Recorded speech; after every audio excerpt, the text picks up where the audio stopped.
자, 네, 안녕하세요. 연이어서 보겠습니다. 교재 보기 전에 앞타임에 봤던 문제 하나를 좀 어정쩡하게 넘어간 지문이 있어서 이게 좀 마음이 바빠서 그런지 어정쩡하게 넘어갔어요. 그래서 뭐냐면 86페이지에 밑에 1번 지문 이거 옳지 않은 것은 요 지문 하나를 좀 보고 주제 넘어가겠습니다. 여기 말이에요, 여기. 요거 앞에 봤던 문제니까 요걸 좀 어정쩡하게 넘어갔어요. 이상하다 싶었어요. 이게 최근에 3월 시험 문제인데. 그래서 몇 번 아까 어정쩡하게 봤는데 회수 청구하는 공탁 금액이 5천만 원 이하라면 공탁서를 첨부 안 해도 되는 거잖아요. 관공서나 비법인 사단재단은 1,000만 원 이하, 개인이나 법인은 5천만 원 이하. 공탁 회수할 때 첨부할 수 없는, 안 해도 되는 거잖아. 안 해도 되니까 이걸 첨부하지 않더라도 연대에서 손해가 생기면 배상한다는 이거 안 하고도 지급할 수 있다. 이거를 아까 이상하게 순간적으로 그래서 이걸 먼저 봅니다. 자, 3번 질문은 밑에는 첨부할 수 없는 경우에 상대방 승낙서 인감 되는데 요거는 뭐다, 요거? 3번 질문은 5천만 원 이하니까 첨부 안 해도 되는 경우니까 굳이 2명 이상 보증 안 쓰고도 찾을 수 있다. 이 말을 길게 써놔가지고 순간적으로 어정쩡하게 넘어간 것 같아요. 별거 아니니까. 보고 넘어간다. 자, 이번 시간에는 우리 교재 이제 91페이지 일부 지급. 자,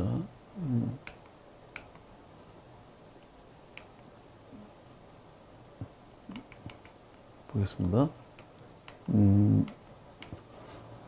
우리 교재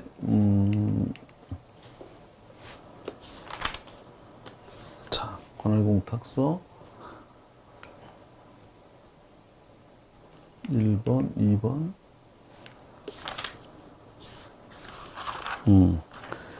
이번 시간에 91페이지부터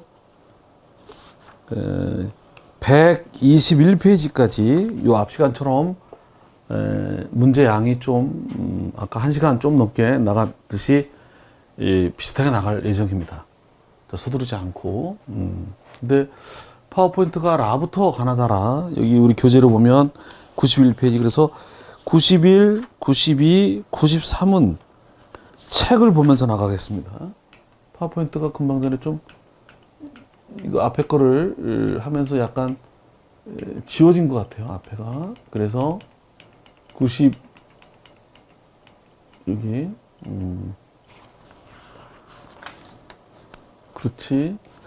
두 문제는 91페이지랑 92페이지 두 문제는 책을 보겠습니다. 91페이지 변제공탁의 신청에 관한 다음 설명 중 가장 옳지 않은 것은 91페이지 1번 1번 국내 주소나 거소가 없는 외국인이나 재국민을 위한 변제공탁은 지참 채무의 경우에 동그라미를 써야 돼. 지참 채무. 내가 찾아가서 변제하는 게 원칙이잖아요. 내가 찾아가서 변제를 하고 싶은데 국내 주소 거소가 없는 외국인이나 재국민이니까 지참 채무의 경우에 다른 약정이나 규정이 없으면 대법원 소재지인 서울중앙법원에 할 수 있다. 추심 채무라면, 그들이 나한테 와야 되는 거라면, 그러면 채무 이행지 법원이니까 이게 해당이 없고 지참 채무일 때만 그렇다. 그 다음에 2번 토지 관할이 없는 공탁소에 변제 공탁, 채무 이행지에서 해야 되는데 관할 없는 데서 한 공탁은 무효이지만 상대방 피공탁자가 이걸 수락하거나 찾아가면 하자가 치유된다. 절대동무효는 아니다. 수락하거나 찾아가면. 3번 이제 다른 공탁은 관할이 없으니까 아무 데서나 신청할 수 있는데 변제 공탁은 채무 이행지 법원이다 보니까 이 공탁소에 제한이 번거로우니까 이 관할 외에 이 공탁에 관한 특칙을 두고 있다고. 이건 지금부터 계속 나올 거예요. 계속. 자, 그래서 이게 계속 나올 건데 앞으로 이제 계속 관할 공탁소, 이해 공탁소에서 하는 거, 여기에서 관할 공탁소가 저 멀리에 있고 편의를 위해서 내가 여기서 공탁을 하는 경우, 이 내가 여기서 하는 걸 여기를 접수 공탁소, 실제 가야 될 때를 관할 공탁소 그래요. 여기에서 뒤에 계속 반복될 거니까 접수 공탁소와 관할 공탁소가 같은 특별시나 광역시에 있으면 안 돼요. 같은 특별시나 광역시에 있으면 안 되고요. 그 관할이 그때는 이렇게 이런 관할의 공탁이 안 돼요. 그 다음에 수용 보상 공탁도 안 돼요. 자, 관할의 특칙을 둔 거는 신청, 조금 이따 나올 거예요. 신청할 때는 변제 공탁의 경우에만. 왜? 신청할 때는 다른 공탁은 이렇게 제한이 없으니까, 관할 제한이. 그래서 접수와 관할 공탁소 사이가 광역시, 특별시만 아니면 같은 가능하되 수용 보상 공탁도 적용이 없다. 그 다음에 4번 답은 그래서 3번이 틀린 거예요. 토지 수용 보상 공탁 때문에 틀린 거고요. 4번 절대적 불확직 변제 공탁이나 피공탁자 주소 불명에 따른 수령 불능을 한 공탁의 경우에 공탁할 당시에는 상대방 주소를 모르니까 통지서를 제출하지 않지만 나중에 얘를 알게 되거나 주소를 알게 돼서 정정할 때는 통지서를 제출하게끔 되어 있고요. 5번 처음부터 나왔던 거예요. 제3 채무자가 금전 채권의 가압류 원인으로 공탁을 하거나 또는 채권의 일부에 압류가 들어왔는데 전액을 공탁하는 경우에 통지서를 제출해야죠. 자, 1번에 3번. 굉장히 중복이 벌써 막 되기 때문에 마지막에 집행공탁 가서는 그럴 거다. 그다음에 92페이지 1번까지만 보고 그 다음부터는 이걸 보겠습니다. 1번. 옳지 않은 것은 시, 군, 법원, 공탁관의 직무 범위에 배당을 전제로 하는 집행공탁은 포함되어 있지 않다. 배당을 전제로 하는 집행공탁은 시군 법원에서는 하는 게 아니다. 1번 맞는 거예요. 2번 국내 주소나 거소가 없는 외국인을 위한 변제공탁은 지참 채무의 경우라면 다른 규정 약정이 없으면 서울중앙법원 대법원 소재지인 다른 규정이 약정이 있으면 거기로. 이렇게. 3번 채권자 그러니까 피공탁자가 사망했다. 여러 사람에게 상속 비율대로 공탁할 경우에 특별한 약정이 없으면 채권자 주소지별로 채무이행지가 상속인 주소지별로 채권자 주소지별로 나누어서 공탁을 해야 된다. 4번 토지 수용, 공익사업을 위한 토지 및 취득 및 보상하는 법률에 따른 수용보상금 공탁은 채권자 채무이행지인 피공탁자, 채권자 현주소나 영업소 말고도 토지 소재지, 수용되는 토지 소재지, 그 실무상 토지 소재지에서 많이 한다. 5번 토지 관할이 없는 공탁소에 한 변제 공탁이라도 일단 수리되면 하자가 치유돼서 착오로 취소할 수 없는 게 아니라 관할 위반의 공탁은 수리됐어도 무효이기 때문에 착오로 회수할 수가 있다. 다만 피공탁자가 수락하거나 이걸 찾아갔으면 그 앞에 1번 91페이지 1번 문제 2번 이걸 수락하거나 출급받았을 때는 치유가 된다. 자, 관할 위반 공탁은 공탁관이 받아줬어도 수리됐어도 무효다. 그러니까 취소해서 다시 할 수 있다. 다만 누가 상대방이 왜? 이 공탁은 변제공탁은 상대방을 위해서 둔 관할 조항이니까 결론은 변제공탁 관할 위반은 수리됐어도 무효다. 그래서 착오로 찾을 수 있다. 다만 상대방이 피공탁자가 수락하거나 출급해가면 하자는 치유된다. 절대적인 무효는 아니다. 그 다음에 93페이지 2번 지문을 보겠습니다. 자, 가장 틀린 것은 맞죠? 대리공탁가는 자기 명의로 공탁 사무를 처리해야 하므로 자기 명의로 그가 처리한 공탁 사무에 대해서 스스로 책임을 집니다. 맨 앞에 나온 거.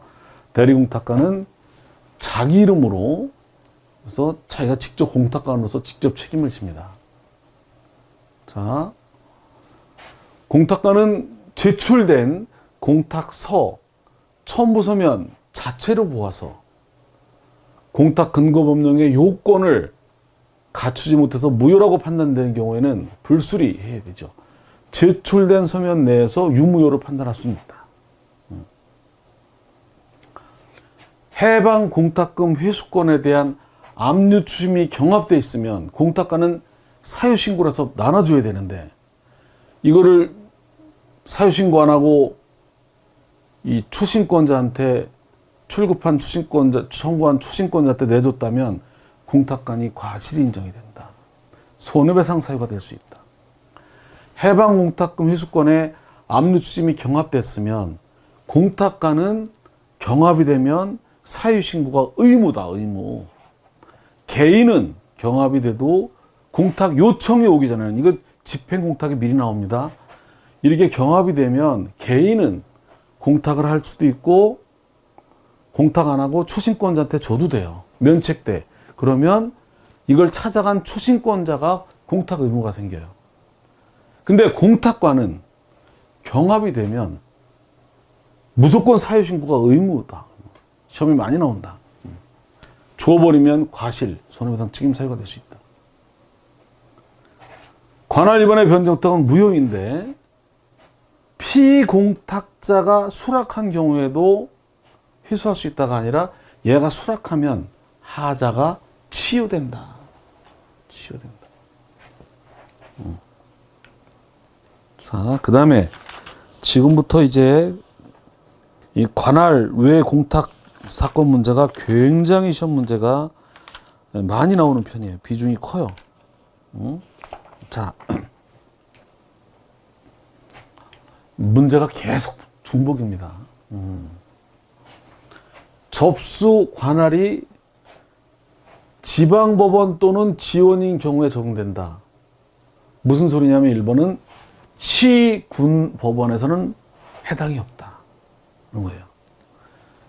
접수, 관할, 모두 관할의 공탁 사건은 본원 지원만 가능하다. 시, 군 법원에서는 할 수가 없다. 자, 접수 공탁소에서 공탁자는 공탁 수리 결정 후 접수 공탁관은 로부터 받은 관할 공탁소 공탁관의 보통 예금 계좌, 이것도 바뀌었어요. 이것도 정답이 또 바뀌어야 돼. 이것도 특의 A급입니다. 보통 예금 계좌로 납입한다. 요게 아주 특의 A급이야. 이게 또 뭐냐면 이 공탁관에 공탁금 계좌가 있어요. 공탁금 계좌. 공탁금 계좌는 그 법원의 모든 공탁금을 관리하는 계좌라 이게 공개되면 안 되기 때문에 예전에 보통 예금 계좌로 받아가지고 공탁금 계좌로 옮겼는데 보통 예금 계좌로 받아서 옮기는 것도 여러 가지 불편하고 문제점이 있어가지고 이번에 뭐였다 이걸 가상 계좌로 이거 보통 나온 이제 틀린 겁니다. 이거 어떻게 해야 돼? 공탁관으로부터 부여받은 관할 공탁관의 가상 계좌로 공탁금을 납입해야 된다. 가상 계좌. 보통 계좌 나오면 틀립니다. 가상 계좌로.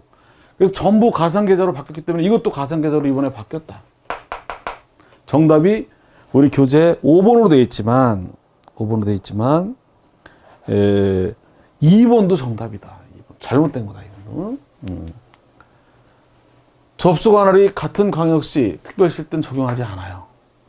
또 시군 법원에도 적용하지 않고 접수 공탁관도 여러 가지에서 흠결이 있으면 접수 공탁관도 보정할 수 있어요. 보정. 심부름만 하는 게 아니에요.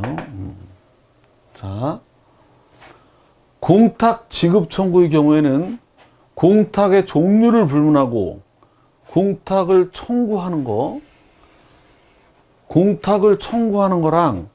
공탁을 신청하는 거랑 구분해야 돼요. 공탁을 신청하는 경우에는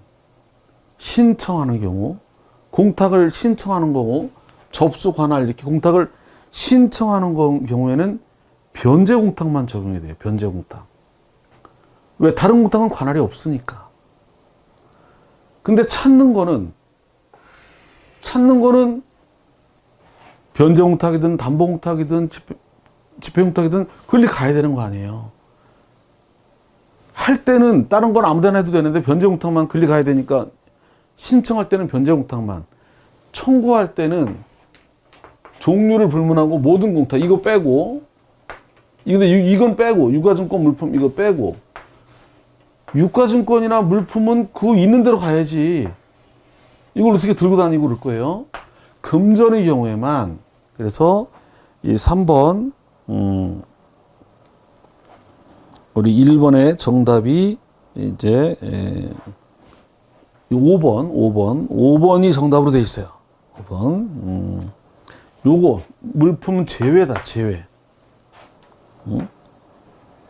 자, 그리고 또 위임을 받은 대리인이 1,000만 원 이하의 경우 여기서 법인의 위임을 받은 친구의 이 개인의 위임은 안 되고 법인의 위임을 받은 경우. 자, 이 1,000만 원 청구하는 경우 저기 95페이지 박스 바로 위에 5번 해설을 보면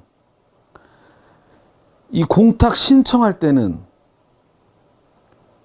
금전 변제 동그라미를 변제. 모든 게 금전 공탁에만 적용이 돼요. 이렇게 이런 거는 적용을 할 수가 없어요. 이거 들고 다녀야 되니까. 변제 공탁에 신청할 때는 찾을 때, 지급 청구할 때는 찾을 때는 뭐 변제만이 문제가 아니라 다 권리 가야 되니까 이거는 다 적용이 되되 이거는 빼고, 그리고 법인의 위임을 받은 대리인이 1,000만 원 이하를 청구하는 경우에만 적용이 된다. 자, 이게 이제 수없이 반복되는 거예요. 수없이. 지금 본 내용이 계속 반복이 될 거다. 보겠습니다. 자, 2번. 가장 옳지 않은 것은, 자, 공탁 옳은 것은이네. 옳은 것은. 옳은 거는 맞는 것부터 보고 올게요. 법인의 위임을 받은 대리인이 1,000만 원 이하면은 찾을 때는 집행공탁이든 뭐든 다 찾을 수가 있어요. 관할 안 돼서, 관할 외에서 찾을 때는. 자, 이건 맞는 거고요. 1,000만 원 이하 찾는 거는. 근데 할 때는, 신청할 때는 변제공탁이지만 찾을 때는 다 적용이 되니까 금전이고. 1번. 공탁 신청의 경우에는 모든 금전공탁이 아니라 변제공탁만 신청할 때는. 다른 건 관할 제한이 없으니까. 신청할 때는, 찾을 때는 다. 신청할 때는 변제공탁만. 변제. 1번 틀렸고요. 2번은 맞고. 공탁자 갑이 피공탁자 의뢰 주소지인 북부지방법원에 가지 않고 남부지방법원에서 할 수 있느냐? 같은 특별시 내이기 때문에 안 된다. 북부나 남부는 같은 특별시니까. 또 공탁 청구인이 개인이고 1,000만 원 이하의 경우에 대리인으로 할 때도 법인만 1,000만 원 이하 대리인, 개인은 적용이 없다. 계속 반복해요, 근데 이게. 제가 96페이지 3번 문제를 보겠습니다. 가장 옳지 않은 것은 자, 형사 피고인 수원에 있는 갑이 치료비를 이 서초동의 피해자을 공탁하는 경우에 수원 법원에서 서울로 관할이 같은 광역시가 아니니까 특별시도 아니고 접수할 수 있다.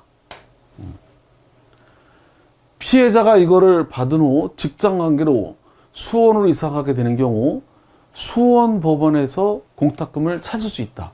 공탁이 서울로 돼 있어도 수원서 찾을 수도 있다. 같은 광역시 특별시가 아니니까. 근데 3번 이걸 받은 후 업무 관계로 동부에서 안 된다. 동부나 서초동은 같은 광역 특별시니까. 수용보상 공탁금은 할 수 없어요. 자, 접수공탁서에서도 보정할 수 있어요. 보정명령 판결이 있으면. 자, 4번을 볼까요? 97페이지. 관할의 공탁 가장 옳은 것은 제 틀렸다는 얘기예요. 옳은 것부터 볼까요? 법인의 위임 1,000만 원 이하. 그죠? 찾을 때는 제한이 없어요. 변제공탁, 집행공탁 이런 거. 가압류 원인으로 민사집행 공탁하는 경우에 공탁을 신청할 때는 뭐만 적용해야 된다? 변제공탁만. 이런 것들은 관할 제한이 없으니까 아무 데서나 가능하다. 그래서 일본은 적용이 없다. 수용보상에도 적용이 없고 맞고 예전에는 이거를 접수공탁서가 공탁자 주소지에서만 또는 형사사건 개요 법원에서만 관할하는 공탁서만 가능했었는데 이런 제한도 없어졌다. 이것도 옛날 고리적 얘기다. 옛날엔 그랬다가 지금은 없어졌다. 그래서 예를 들면 내가 의정부에 있는데 수원에 안산에다가 공탁하고 싶다. 그럼 예전에는 안산에 가지 않고 의정부에서만 가능했어요. 의정부에서만. 이렇게. 근데 지금은 안산에 가지 않고 인천에서도 가능해요. 고향 지원에서도 가능하고. 접수 공탁자 주소지뿐만 아니라 같은 광역시만 아니면 어디서든지 가능할 수 있다. 자, 형사사건에서만 가능하다는 것도 아니고. 자, 97페이지 밑에 5번 문제를 보겠습니다. 옳은 것은 저 틀렸던 얘기야. 옳은 것부터 할까요? 2,000만 원을 공탁한 법인의 대표자가 공탁 원인 소멸을 이유로 회수 청구하는 경우, 자, 2,000만 원 공탁 대표자가 원인 소멸을 이유로 공탁금을 회수 청구하는 경우 회수 청구서에 인감을 찍어야 된다. 서명을 할 수 없다. 본인이 가더라도 이거는 1,000만 원까지만 인감이 생략된다. 1,000만 원이 넘으면 인감이 생략되지가 않는다. 본인이 가도.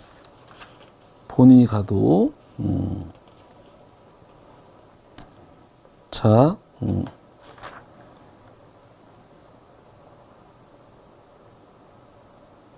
자, 지금 우리 교재 5번 문제를 보고 있어요. 5번. 이거는 인감이 아니고 공탁 통지선. 이거 맞는 걸 봤죠, 이거. 맞는 거. 2번. 맞는 거예요, 2번 지문은 맞는 거. 그렇죠? 본인이 가도, 자, 인감을 붙이게 되어 있어요, 인감. 자, 인감 면제되는 거는 1,000만 원까지만. 자, 자, 나머지 다 틀린 거야. 법인의 위임을 받은 대리인이 변제공탁금 4,000만 원 청구하는 경우 원칙적으로 통지를 첨부된다. 공탁서나 통지서는 그 5천만 원까지는 예외가 되잖아요. 생략되잖아요. 그래서 98페이지 1번 위에 박스 밑에 보면 5천만 원까지는 생략이 되고 관공서나 법인 아닌 사단에는 1,000만 원까지. 법인이니까 공탁서는 4천만 원일 때는 통지서 첨부 안 해도 돼요. 자, 이거는 인감이 1,000만 원까지만이니까. 자, 그 다음에 피공탁자 법인의 위임을 받은 대리인은 관할 공탁소가 아닌 다른 데서 2천만 원을 안 되죠. 관할에서 찾으려면 법인이 아닌 대리인이 찾을 때 1,000만 원까지만. 1,000만 원. 그죠? 여기가 일부러 헷갈릴 것 같아서 계속 반복해야 돼요. 시험도 그렇게 해서 자꾸 내는 거예요. 1,000만 원. 자, 1,000만 원까지만 저기가 된다. 교재가 3번 지문이죠. 법인의 이윤만, 개인의 이윤은 안 되고, 1,000만 원. 법인의 대표자가 직접 찾는 경우에는 인감을 찍어야 된다. 사용인감을 찍고 사용인감 확인서는 안 된다. 공탁 찰 때 법인의 인감을 찍어야 된다. 지난번에 봤던 거잖아요. 사용인감 확인서 가지고 안 되고, 인감을 찍고 인감을 붙여야 된다. 자, 그 다음에, 우리 교재 98페이지 문제를 보겠습니다. 관할 공탁 계속 반복해요. 자, 가장 옳은 것은, 자, 종중에 위임을 받은 대리인이 900만 원을 청구하는 경우. 그래서 이 관할의 공탁은 법인의 위임만, 그것도 1,000만 원 이하일 때도 법인의 위임만 해결이 된다. 그럼 종중도 뭔가 1,000만 원 이하가 있었는데 그건 뭐죠? 그거는 공탁서가 생략되는 경우. 그래서 공탁서가 생략되는 경우냐, 관할에 공탁이 적용되는 경우냐를 구분을 해야 돼요. 그러니까 일부러 그 두 가지 잘 구분해야 돼. 세 가지 정확한. 공탁서가 생략되는 경우, 공탁서는 5천만 원.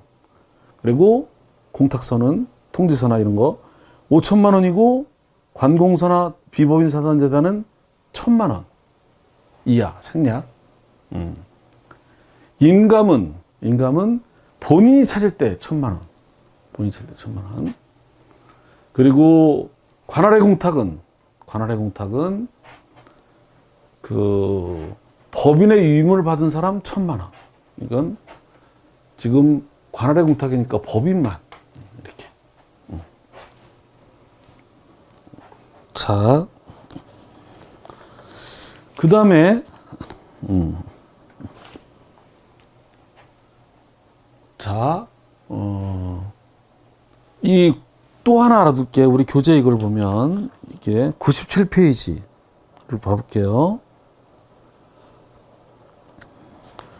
그 97페이지 4번의 해설을 볼게요. 1번을 한번.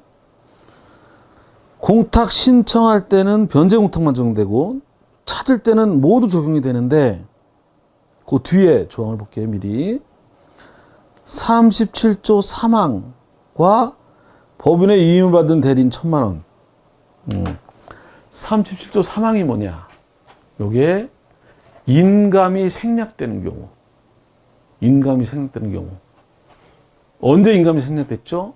본인이 직접 찾고 1,000만 원 이하인 경우. 그리고 관공서가 찾을 때는 액수 제한하지 않고 인감이 생략되기 때문에 적용이 됩니다. 관할과 타관일 때는 공탁 찾을 때 인감이 필요하잖아요. 그러니까 이 1,000만 원이 넘으면 무조건 인감을 붙이게 돼 있잖아요. 인감. 근데 관할 접수하고 관할 공탁서가 먼 경우에 인감을 요하는 경우에 이렇게 이 인감을 요하는 경우에 이걸 허락하면 말이 안 맞잖아요. 그죠? 그래서 이렇게 맥을 맞췄다. 인감이 필요 없는 경우에만 이걸 접수 이 타관을 인정하는 거로. 인감이 필요 없는 경우. 인감이 필요 없는 경우는 관공서 본인이 직접 1,000만 원 이렇게 하는 경우에. 자, 3번은 왜 틀렸을까요? 공탁물을 신청할 때는 변제공탁만이지만 청구할 때는 변제공탁뿐만 아니라 다. 자, 수용보상공탁에는 인정이 안 되고. 자, 이렇게 정리했습니다. 자, 여기를 계속 반복하면서 문제를 반복하면서 자꾸 익숙하게 하는 수밖에 없어요. 그게 경계선이 있으니까 그걸 자꾸 반복해야 돼. 섞여 있으니까. 그럼 저절로 구분이 됩니다. 자, 가장 틀린 것은 자, 시군 법원의 공탁가는 변제공탁의 경우에 당해 시군 법원에 계속 중이거나 당해 시군 법원에서 처리한 소액 사건, 적용을 받는 민사 사건과 등등등등 채무이행, 이 소액 사건 관련 채무이행 변제공탁만 관할 건이 있다.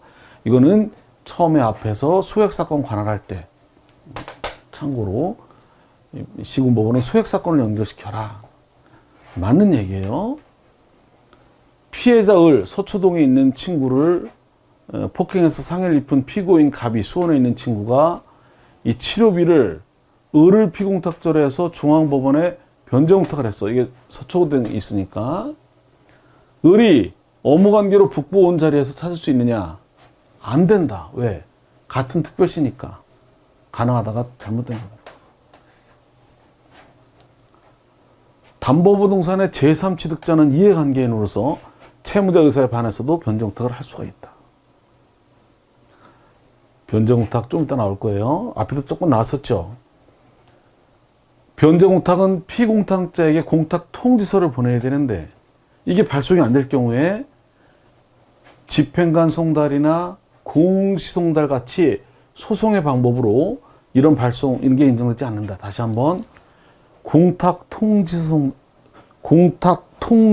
송달은 민사소송에 인정되는 집행관 송달, 뭐 이런 공시송달 이런 게 인정이 되지 않는다. 이게 계속 반복되는 거예요, 시험에.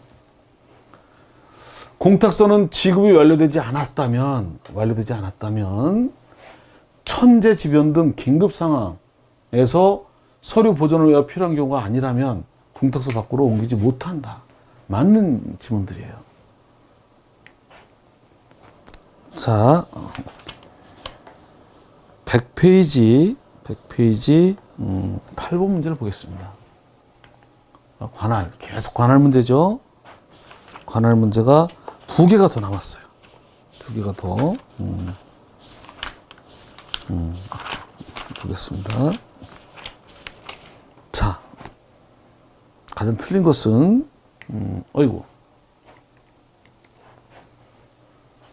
이 지침은 공탁 신청의 경우에는 금전 변제 공탁에만 적용돼요. 맞아요. 여기는 공탁금 지급 청구는 종류를 불문하고 변제 공탁이든 집행 공탁이든 금전 공탁 적용되는데 여기는 빼고 이것까지 맞아요. 자, 근데 모든 금전 공탁 제외에 적용하되 각 호에 해당되는 경우에 하나에 적용한다. 여기서 뭐가 틀렸냐면 요게 요 각호가 뭐라고요? 인감을 인감 생략이에요. 인감. 요거 플러스 뭐가 더 들어가 있다? 법인의 위임. 1,000만 원 이하. 요게 더 들어가 있어요. 쫀쫀하죠, 문제가. 1번. 우리 교재 101페이지 메뉴의 해설이 잘 나와 있어요. 여기 맞고요. 여기도 맞아요. 근데 요거의 하나여가 아니라 인감 생략되는 경우가 언제요? 1,000만 원 이하 본인이 나가거나 관공서 플러스 법인 위임. 법인 위임. 1,000만 원 이하. 개인은 아니고 이렇게. 또 이 지침은 접수 관할이 모두 지방법원 본원이나 지원. 무슨 말이야? 시, 군 법원엔 적용이 없다. 또 접수 관할이 모든 같은 특별시, 광역시에 적용이 없고 토지 수용, 사용 보상금도 적용이 없고. 자, 관할 공탁서는 금전 변제 공탁에서는 채무 이행지. 공탁금 찾을 때는 공탁금이 보관되어 있는 곳, 그걸 찾으러 가야 되니까. 접수 공탁서라면 여기에 따라 공탁을 청구서를 접수하는 걸 말하는 거죠. 자, 그 다음에 9번 문제를 보겠습니다. 이제 101페이지. 자, 역시 관할의 공탁 문제예요. 출급 청구의 경우 본인이나 대표자 또는 대리인이 1,000만 원 이하 하는 경우에 적용된다. 인감이 생략되는 경우 적용이 된다. 자, 여기 플러스 이렇게 대리인이 이렇게 앞에는 인감 생략되는 경우 여기는 이렇게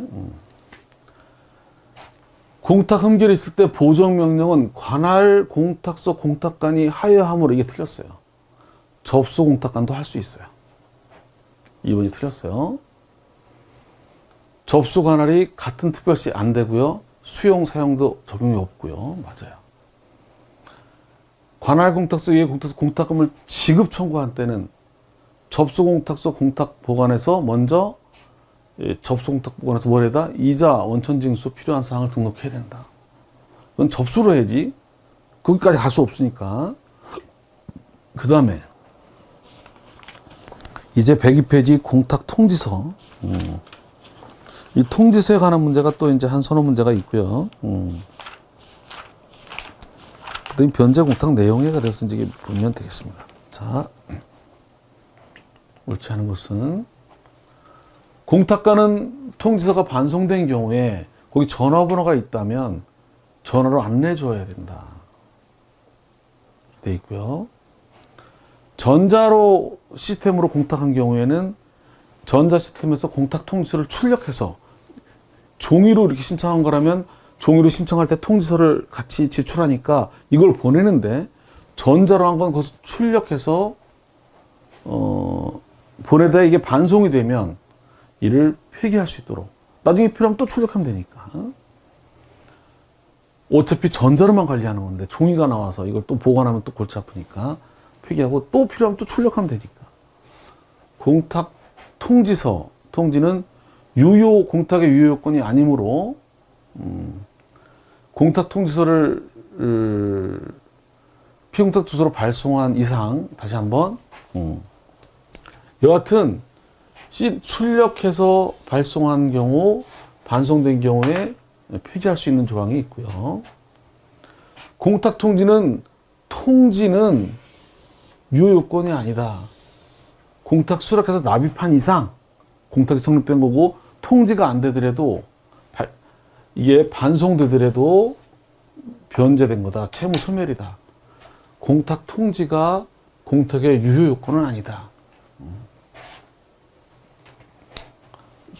변제 공탁의 효력은 발생한다.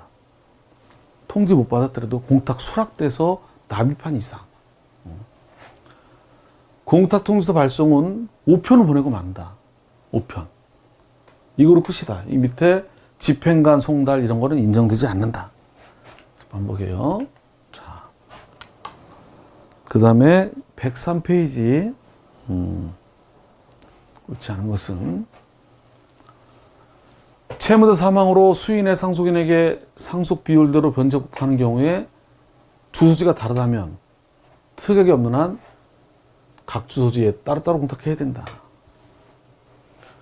관할 없는 공탁세 변제 공탁은 수리되었더라도 원칙으로 무효다. 절대적 불확정 공탁이나 주소 불명의 경우에는 통지서는 제출 안 해도 된다. 통지를 할 수가 없다. 모르니까. 공탁 통지는 공탁의 유효권이다. 틀렸죠. 아니다. 통지가 안 됐더라도 변제공탁 효력은 발생한다. 무효가 아니고. 자, 그 다음에 104페이지를 보겠습니다.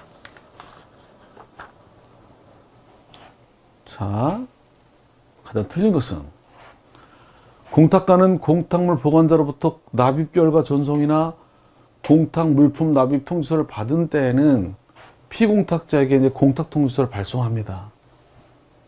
자, 공탁가는 피공탁자 발송한 통지서임을 명백하기 위해서 공탁관 성명을 기재한 후 직인을 찍게 해서 상대방이 믿을 수 있도록.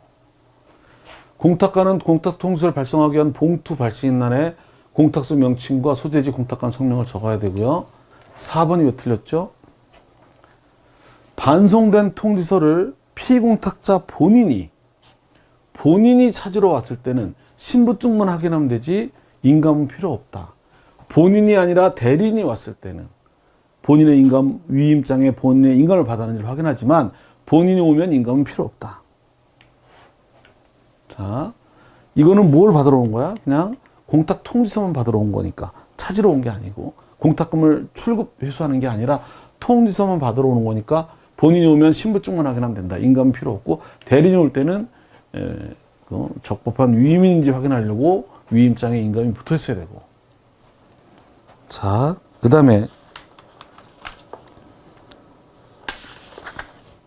이제 105페이지 문제를 보겠습니다. 105페이지. 자, 상대적 불확지 변제 공탁의 경우는 피공탁자 수에 따라 통지서를 첨부해야 되고, 절대적 불확지 공탁의 경우에는 공탁할 당시에는 모르니까 통지서를 안 내도 되고, 금전채권 일부의 압류 원인으로 압류된 것 플러스 관련된 전액 공탁을 할 때는 피공탁자 기재하고 통지서를 발송해야 되고, 반송된 공탁 통지서를 대리인이 청구하는 경우 본인의 인감, 찍힌 위임장과 인감을 제출해야 된다. 그렇죠? 공탁 통지서를 발송하기 전에 피공탁자 본인이 법원에 와서 직접 교부 청구하는 경우에 신분증만 확인하면 되고 인감은 필요 없다. 우회청 대리인일 때는 인감이 필요하지만. 자, 이제 우리 교재 106페이지.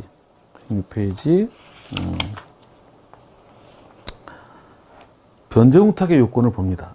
변제공탁의 요건. 자, 변제공탁 현존하는 확정 채무일 것과 관련된 거 옳지 않은 것은 가옥 등 임대차의 경우 이미 발생한 연체된 차임만 공탁이 가능한 거고, 앞으로 사용하지도 않은 장래 발생할 차임은 현존하는 확정 채무가 아니므로 이걸 포기하고 미리 공탁할 수가 없어요. 맞아요. 불법행위 채무자는 불법행위 발생하는 순간 채권이 발생한 거예요. 확정된 거예요. 다만 액수가 다툴 뿐이지, 스스로 주장하는 채무 전액을 불법행위일로부터 변제 지금까지 이자를 합해서 변제공탁할 수 있어요. 1번과 2번을 구분해야 돼요. 1번은 아직 쓰지도 않은, 이거는 안 되고, 이거는 불법행위 당시 이미 손해가 딱 확정된 거지. 다만 액수가 다툼이 있을 뿐이니까 채무는 확정된 건데, 그러니까 이건 이렇게 할 수 있다. 자, 그 다음에 1심 가집행 판결 금액을 변제공탁했으나 변제 제공했으나 상대방이 받지 않을 때는 변제공탁을 할 수가 있다. 가집행으로 인한 불이익을 면하려고 막 이자도 물어내야 되고 막 그러니까. 여튼 1심 좀 특수한 거죠. 조세나 국민연금은 변제공탁할 수 없다가 아니라 조세나 국민연금도 변제공탁이 가능하고, 다만 형사, 벌금은 변제공탁이 안 된다. 자, 벌금에 대해서 변제공탁을 안 받아줄 때는 어떡한다? 그때는 그 검사 처분에 대한 뭐 형사 절차상의 불법 방법이 있다. 결론은 조세나 국민연금 이런 것들도 연금보험 이런 것도 다 변제공탁이 된다. 근데 뭐는 안 된다? 형사 벌금 이거는 변제공탁으로 처리를 못한다. 이게 어느 때 제가 겪어본 바에 의하면 세금, 국세, 지방세 또는 건강보험료, 국민연금 가지고도 분쟁이 꽤 많아요. 이거 더 내라. 난 그게 아닌데 왜 너무 많이 나왔다, 적게 나왔다 이렇게. 근데 이걸 내지 않으면 체납처분으로 압류가 들어와요. 공매화를 시키고. 그럴 때에 안 받아. 돈을 내러 갔더니 그럴 때 이걸 변제공탁해 버릴 수도 있다. 국민연금 이런 거. 형사처벌은 변제공탁이 안 된다고 그럽니다. 기억나는 사례로는 주민세를 얼마 안 내가지고요. 주민세가 얼마 안 되는데 60 몇만 원인가 가지고 땅을 공매시켜가지고 공매로 낙찰이 됐어요. 낙찰이 되는데 아직 잔금을 내진 않았어. 그래서 낙찰돼서 잔금 아직 안 냈으니까 주민세 얼마 안 되는 거 다 납부하고 공매 취하해달라고 갔더니 낙찰이 돼서 취하가 안 된다. 동의 받아와라. 이러는 거예요. 이럴 때 주민세를 다 공탁하고 법적 절차를 이때 공탁으로 처리할 수 있다. 없다가 아니라. 자, 무능력자 채권자에게 법정 대리인이 없으면 법적으로 수령 불능이다. 이걸 변제공탁할 수 있다. 자, 그 다음에 107페이지 변제공탁물의 공탁물 출급 청구권자는 피공탁자나 그로부터 승계인, 양도받거나 상속인, 전부명령 이렇게. 피공탁자는 공탁서 기재로 딱 결정되므로 실제 법상 채권자라고 하더라도 피공탁자로 안 올라가 있으면 공탁물 청구권을 행사할 수 없다. 그로부터 양도받기 전에는 딱 그 사람들만 권한이 있는 거다. 앞에 처음에 했던 것들이죠. 자, 피공탁자가 아닌 제3자가 피공탁자를 상대로 공탁물 확인 판결을 받더라도 확인 판결 받은 거 가지고 직접 청구를 못한다. 이걸 받으려면 피공탁자로부터 공탁물을 양도받기 전에는 확인 판결만 가지고는 안 된다. 자, 3번은 채권이 이중으로 양도된 경우, 이중 양도된 경우에 우열은 통지 또는 승낙에 붙여진 확정일자 선우가 아니라 통지서, 채권이 이등으로 양도될 경우 우열은 확정일자 선우가 아니라 양도통지서 도달 선우다. 도달. 확정일자 선우가 아니라 통지서 도달 선우다. 확정일자 선우가 불명하다고 하더라도 도달 선우, 도달. 이게 잘못됐다. 확정일자 선우가 분명하더라도 도달이 동시도달 또는 누가 먼저 했는지 모르겠다. 이럴 때는 그죠? 그래서 확정일자 선우가 아니라 도달 선우다. 양도금지 특약이 있더라도 민사집행법도 여러 번 나오는 거잖아요. 양도금지 특약이 있더라도 압류나 전부명령이 가능하다. 이걸 알든 모르든. 그래서 정리하면 양도금지 특약이 있는 채권이 양도됐으면 이게 양도가 유효인지 무효인지 싸울 수 있지만 전부명령이 확정된 경우에는 이걸 전부권자가 선의 여부를 불문하고 전부권자에게 넘어온 거다. 유효다, 유효. 자, 그러니까 얘 때는 불확정 공탁을 하지 말고 얘한테 줘야 된다. 양도일 때는 불확정 공탁이지만 전부명령은 양도금지 특약이 있는 채권이 양도됐을 때는 야, 이거 유효인지 무효인지 모르겠으니까 불확정 공탁 사유가 되지만 전부명령이 있을 때는 양도금지 특약은 전부명령한테 전혀 소용이 없는 거라 이렇게 불확정 공탁이 아니다.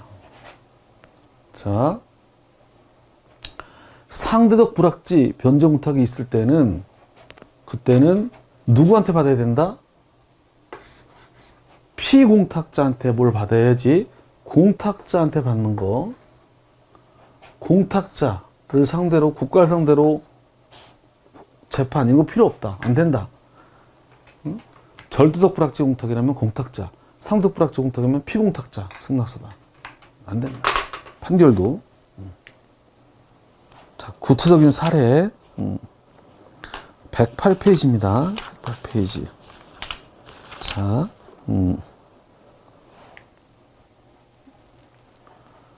양도금지 특약이 있는 채권에 대해서 압류 전부명령이 확정된 경우 불확지 공탁할 수 있다. 틀려. 안 된다. 이 특약이 있는 경우 채권이 양도됐다면 불확지가 될 수 있지만 전부명령은 불확지가 아니다. 특약의 의미가 없다. 특정 채권의 양도 통지가 있었으나 그대로 양도가 철회되는 등으로 적법하게 양도되는지 여부에 대해서 의문이 있는 경우에 채권자가 불확지 공탁을 할 수가 있다. 자, 그 다음에 요게 이제 4조 나오는 거예요. 앞에서도 잠깐 나왔었어요. 엄청 나올 거예요. 수용보상 또 나와요. 사행이 취소했다는 원상회복 청구권 원인 피보전 권리로 한 요 뒤에 잘 보셔야 돼요. 채권 가처분. 채권 가처분.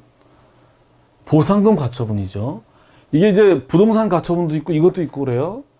자, 둘 다 이제 결론은 거의 비슷해요. 채권 가처분의 경우에 이게 송달된 경우 제3채무자는 가처분 때문에 수령불능이다.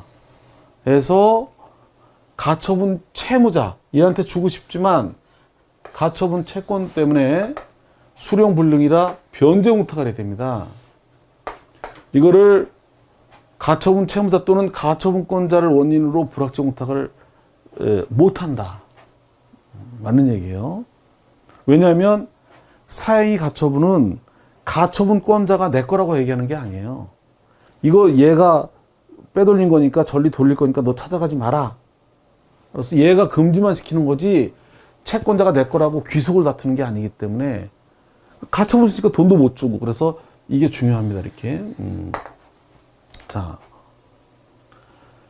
공탁자가 지급할 보상 금액은 총액이 확정됐지만 수령권자가 불분명하고 금액도 다투는 경우 전원을 피공탁자로 해서 불확지 공탁을 할 수 있다. 예금주가 사망했을 경우 금융기관이 상속인을 확인하기 위해서 최대한 노력을 다했는데 상속인을 알 수 없을 경우 그럴 때는 불확지 변제 공탁을 할 수가 있다. 자, 교재 110페이지를 봅니다. 110페이지. 자, 앞에 옳지 않은 것은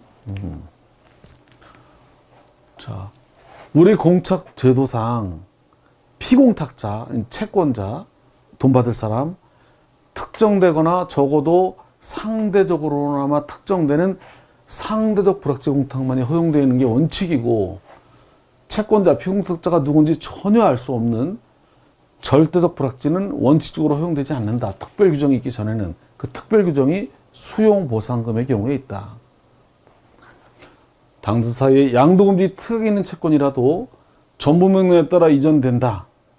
양도 특약이 있는 사실에 관해서 압류권자가 악이라도 효력이 있다 없다가 아니라 2번이 틀렸다.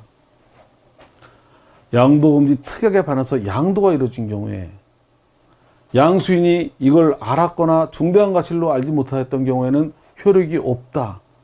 이 경우 채무자로서는 이 양수인의 선의 여부를 알 수가 없으니까 의문이 제기될 수 있으므로 이때는 불확지 공탁이 가능하다. 수용보상금 채권에 가처분이 있는데 이게 송달된 경우 가처분권자가 보상금 채권에서 귀속을 다투는 경우에는 그때는 피공탁자를 가처분 채무자 얘한테 주려고 그랬던 거예요. 또는 가처분 채권자 보상금 타갈 채무자 소유자 또는 가처분권자 귀속을 다투니까 불확지 공탁이 가능하다. 근데 사행위 가처분일 때는 불확지 공탁이 안 되고 가처분 채무자에게 줘야 되는데 가처분 때문에 못 준다 이렇게 뒤에 또 나올 거예요. 불확지 공탁이 아니고. 채권 가처분 있는 경우. 자, 우리 교재. 자, 111페이지. 변제기가 도래하지 않은 이자부 금전 소비 대차는 기한의 이익을 포기하고, 그리고 공탁시까지 이자를 붙여 공탁할 수 있다. 이게 이제 가장 옳은 것이잖아요. 옳은 거. 1번은 틀린 거예요. 틀린 거. 기한의 이익을 포기한다는 얘기는 대출금 이자를 만기까지 받을 수 있는 건데, 미리 갚으면 안 돼. 미리 갚아도 그거 나머지. 그래서 여기 손해배상을 해줘야 돼. 그래서 1번. 자, 그 해설 112페이지 위에서 하나, 둘, 셋, 넷, 다섯, 여섯째 줄. 요거를 공탁시가 아니라 변제기까지. 변제기. 그러니까 이자를 줘야 될 거를 미리 미리 갚는다. 1년 동안 2부 이자를 주기로 했다. 6달만 이자를 주다가 나머지 6달 거를 미리 갚겠다. 원금을. 그러면 그 공탁할 때까지만 주면 안 되고 앞으로 12월까지 이자를 받을 권리가 있는 거기 때문에 이걸 포기하고 공탁하더라도 변제기까지 이자를. 공탁시가 아니라 변제기. 자, 상대방의 손해를 배상해 줘야 되니까. 가옥, 장래 발생한 차임은 미리 공탁할 수가 없지요. 없어요. 불법행위 채무는 나중에 재판을 통해서 구체적인 금액이 특정되지만 불법행위 발생하는 순간 채권 채무는 사실 발생한 거니까 이건 공탁할 수 없다가 아니라 있다. 나중에 다툼으로 범위가 결정되더라도 그거는 사실은 이 당시에 발생한 채권이죠. 그게 나중에 액수만 이게 정리가 될 뿐이지. 사행위, 원상회복, 피부정보를 위한 가처분이 있는 경우에 이때 가처분 채무자 또는 가처분권자로 하면 안 된다. 권리의 귀속을 다툴 때만 이렇게 하는 거다. 이건 가처분 채무자로 공탁하고 그거 원인에 써줘야 된다. 가처분이 들어와서 이거 한다. 그러면 그 가처분의 효력은 공탁금으로 옮겨지는 거다. 자, 처분금지 가처분이 들어오면 원칙적으로 가처분 채무자 또는 가처분권자를 피공탁자로 이게 원칙이다. 귀속을 다툴 때는. 다만 사행일 때는 아니고.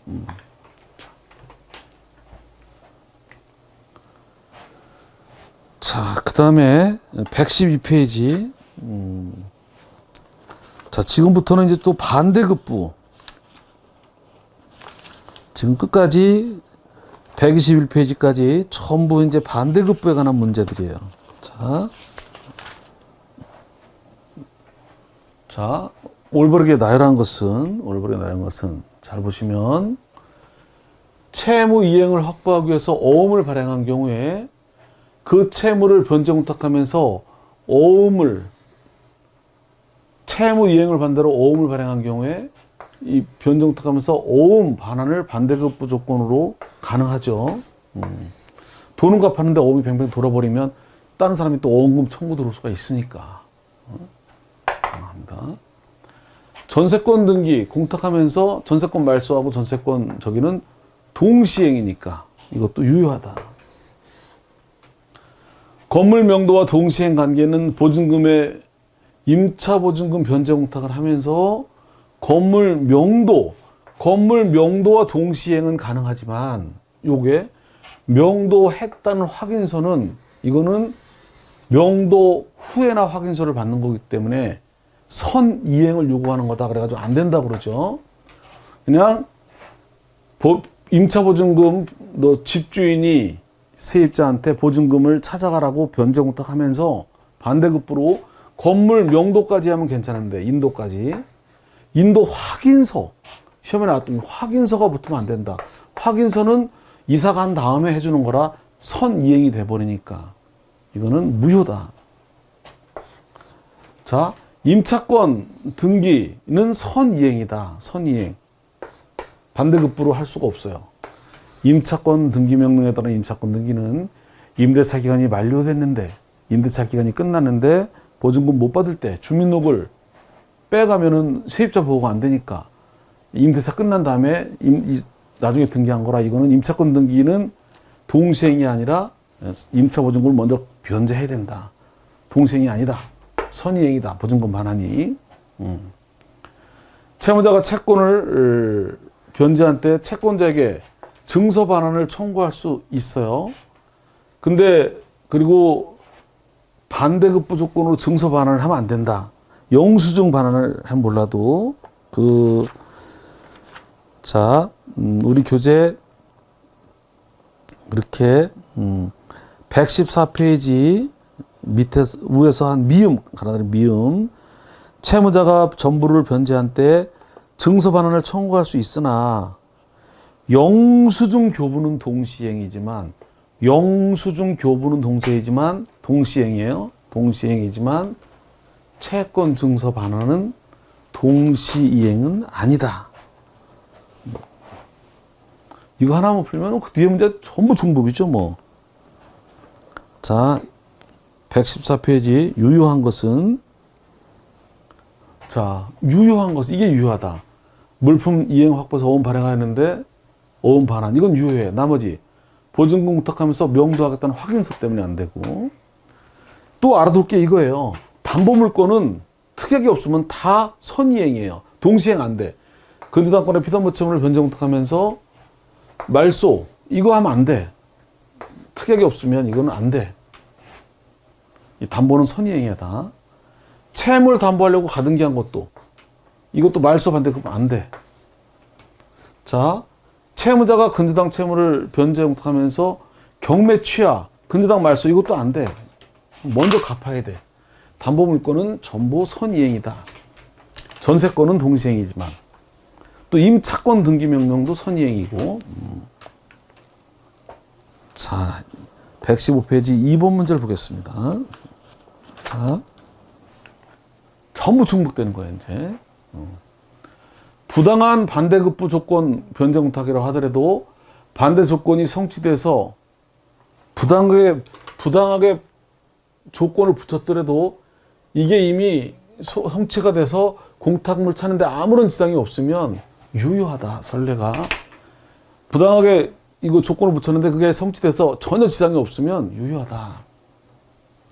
채무이행 담보로 어음 발행한 경우에 변제 공탁하면서 어음 반환 반대급부한 건 무효가 아니라 유효하다.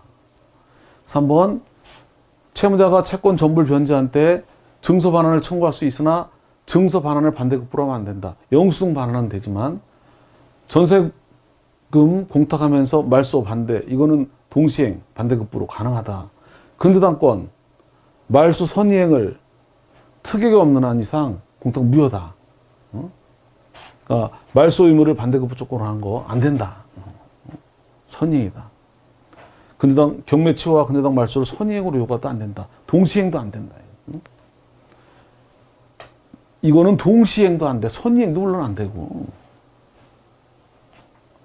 자, 그 다음에 계속 문제가 중복이죠. 우리 교재 116페이지 한 4문제가 더 이렇게 중복이 됩니다. 자, 똑같아요. 자, 채무자 겸 소유자가 피담보 채무를 변제 공탁하면서 설정 등기 말소에 필요한 서류 반대급부하면 무효입니다. 담보물권은 다 무효예요. 건물 동시행하면서 보증금 명탁을 하면서 건물 명도 확인서 붙으면 건물 명도 이렇게 하면 되지만 확인서를 붙이면 명도한 후에 이거는 유효가 아니라 무효입니다. 전세권 말소하면서 말소 서류 이건 유효고 임차보증금 공탁하면서 임차권 등기 말소는 반대급부 안 됩니다. 선이행이지. 다 문제가 다 똑같죠. 계속 반복입니다. 지문이 기네요. 2번. 자, 우리 교재 117페이지 한 서너 문제만 더 남았습니다. 이번 시간. 자,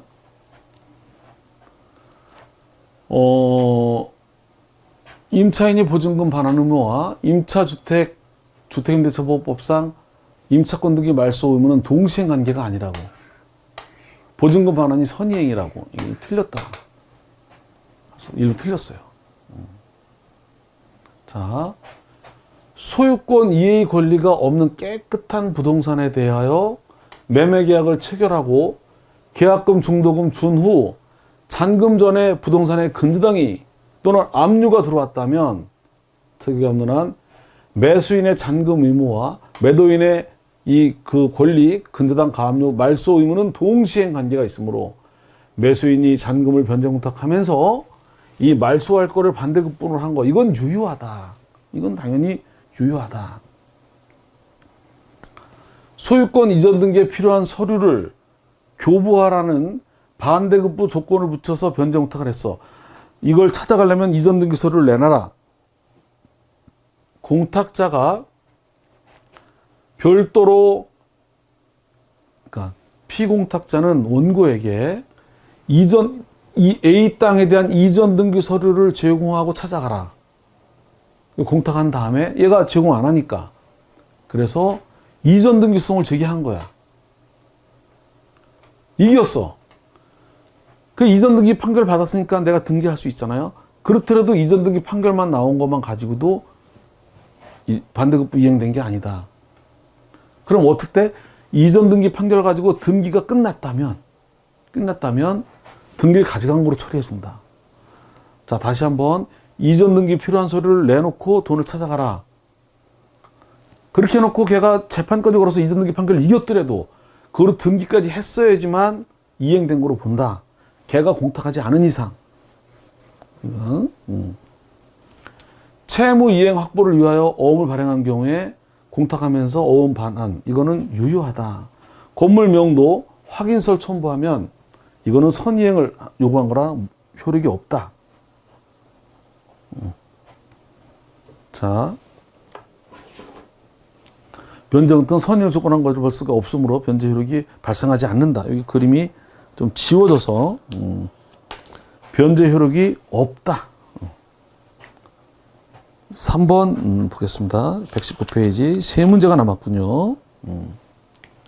자, 가장 틀린 것은 방금 전에 본 것 같은 거예요. 지문이 긴데 공탁자가 피공탁자로부터 공탁자에게 이전 등기 필요한 서류를 권리증, 매도 인감 이런 거를 교부하라는 반대급부를 걸고 공탁한 후 별도로, 그럼 걔가 공탁을 안 했어. 그러니까 내가 이전 등기 소송을 제기했어. 판결을 받았더라도 이행된 게 아니다. 걔는 못 찾아간다. 판결 받았어도. 지가 공탁한 것도 아니고. 그럼 언제 찾아간다? 이걸 판결 가지고 등기 끝났다면 등기부등본 내서는 가능하지만. 자,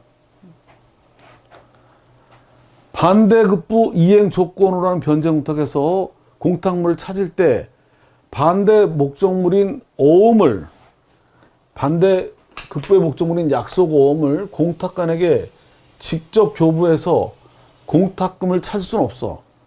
반대급부를 공탁관한테 이행하면 안 되고 공탁자한테 해줘야지. 다만 이걸 공탁자가 안 받을 때 이 어음을 물품공탁한 후에 이거를 찾을 수 있을 것이다. 이걸 붙여서 이행한 거로. 그러니까 직접 어음을 공탁관에게 주는 이 채무 이행을 할 수는 없는 거고 얘한테 줘야 되는데 얘가 안 받을 경우에 공탁한 다음에 이걸 변제한 거로 해서 찾을 수는 있다. 자, 변제공탁금 출구권을 상대방 찾아갈 권리를 압류 전부한 친구가 공탁금을 찾을 때 공탁서에 표시된 공탁으로 인하여 소멸되는 질권, 전세권, 저당권의 말소는 반대급부 대상이 되지 않으므로 이건 그냥 출구권을 찾을 때 이 공탁으로 소멸되는 질권, 전세권, 저당권은 이건 반대급부가 아니잖아요. 그냥 이 공탁으로 이게 소멸한다는 거지. 이거 동시행으로 그런 건 아니잖아요. 이거는 반대급부상이 아니에요. 이건 본인이 찾아도 마찬가지예요. 이건 반대급부상이 아니에요. 이거는. 자,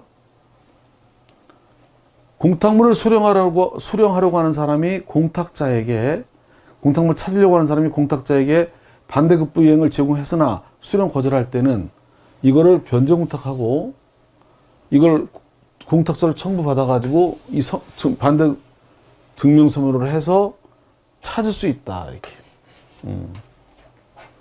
자, 이 경우에 반대급부 이행 의무는 반대급부 공탁 시에 즉시 소멸하고 반대급부를 공탁한 자가 공탁물을 회수한 경우에 하나여 저기니까 반대급부의 공탁자가 공탁물을 회수했다는 소명이 없는 한 공탁가는 공탁물 출권에 응하여 출급을 해야 한다. 특별한 건 아니에요. 이렇게 반대급부를 변제공탁해서 이거 첨부해서 공탁을 출급할 수 있다.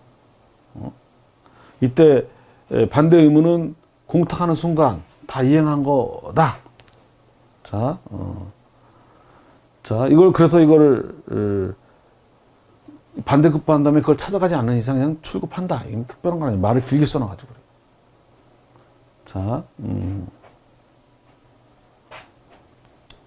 그러니까 무슨 소리냐면 반대급부를 하려고 그러는데 받지 않아. 그럼 변제공탁해. 가지고 찾으면 돼. 찾으면 돼. 그때 그러면 이 반대급부로 공탁한 것 자체를 반대급부로 공탁한 것 자체를 회수하지 않은 이상 그냥 찾아간다 이거예요. 걔가 반대급부로 공탁한 것 자체를 다시 찾아가지 않는 이상 그냥 공탁금 출고에 지장이 없다. 말을 길게 해놨을 뿐이에요. 자, 전세권의 경우에는 동시행 관계지 말소가 이거는 유효하다.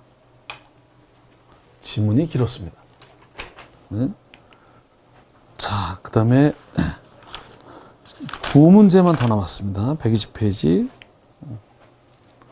틀린 것은 채무에게 다툼이 있어가지고 소송이 진행 중에 확정 전이라도 가집행, 불이익을 면하려고 제공하였으나 거절할 때는 변제공탁할 수가 있고요.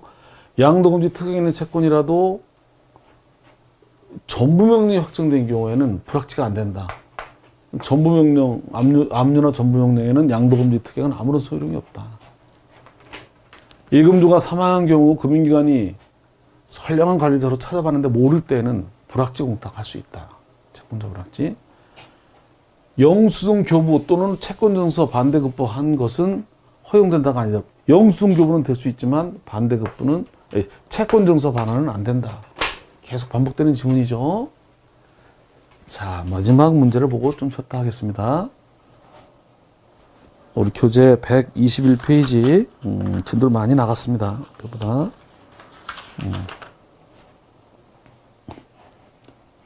자, 무효인 것은 매수인이 매매 잔금을 변제공탁하면서 이전 등기 필요한 서류 일체 이거는 유효하죠.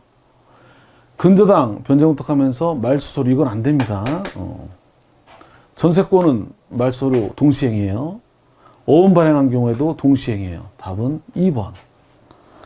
자, 이번 시간에도 수고도 많으셨고요. 이제 좀 쉬었다가 이 다음 시간에 이제 변제공탁이 그 뒷부분으로 다루고 있습니다. 자, 좀 쉬었다가 요 다음 시간에